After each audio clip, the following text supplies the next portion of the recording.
FitLabPGH is a movement podcast that believes movement should be treated as a lifestyle, not just an activity. We're in summer, it's hot, and the tip for today is know your body.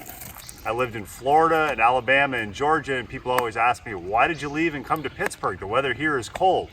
Well, I know my body, and I know I don't respond as well to hot temperatures. So we're in the 70s, 80s, and even low 90s the last week or so, very humid. So what I've done by listening to my body is I've gone a little bit slower, and I've made sure that I hydrate when I finish. One of the advantages of doing a lot of movement with my two dogs is they don't respond well to hot temperatures either. So it's a kind of a given or a helper to remind me to slow down and not let myself overheat.